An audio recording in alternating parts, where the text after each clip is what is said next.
ও ইদান এটা মনে হচ্ছে দিলে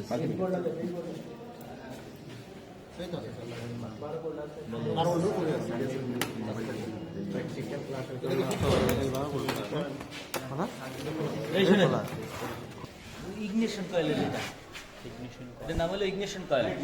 ইগনিশন কয়েলের কাজ হলো কি লো ভোল্টেজকে হাই ভোল্টেজে পরিণত করা বা রূপান্তর করা যায়। এটা হাই টেনশন লিড, এইখান থেকে একটা লাইন আছে একটু, এইখান থেকে একটা লাইন আছে আপনার হলো ডিস্ট্রিবিউটারে, এটার নাম হলো ডিস্ট্রিবিউটার। এই যে আমরা যেটা দেখি এইটার নাম হলো ডিস্ট্রিবিউটার।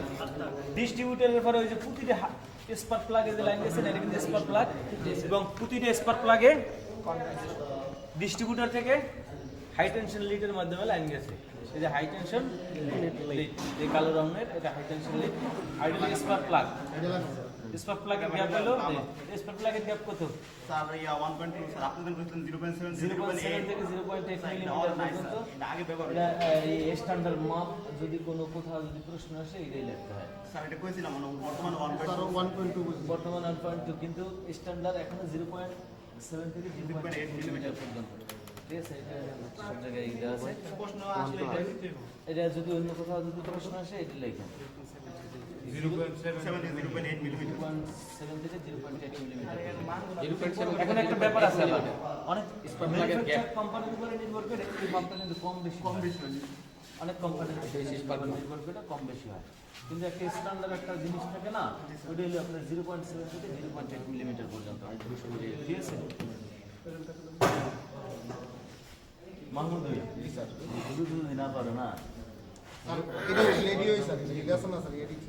সিস্টেম, ইগনিশন সিস্টেম সম্পর্কে জানবো।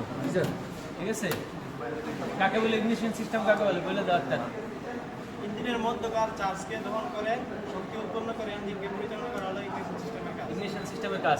এখন আমরা ইগনিশন সিস্টেমের কিছু কিছু যন্ত্রাংশের নাম জানছি, সব না। এই যেমন ব্যাটারি, ইগনিশন ব্যাটারি লাগবে, ইগনিশন কয়েল, এটার নাম হলো ইগনিশন কয়েল।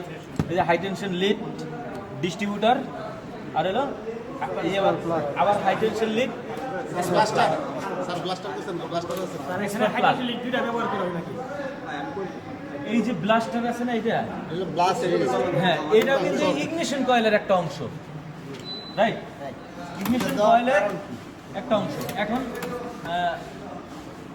উনি আপনাদের খুব সুন্দরভাবে বুঝিয়ে দেবে, ঠিক আছে, এবং প্র্যাকটিক্যাল দেখাই দেবে। ওকে, শুনেন, ইগনিশন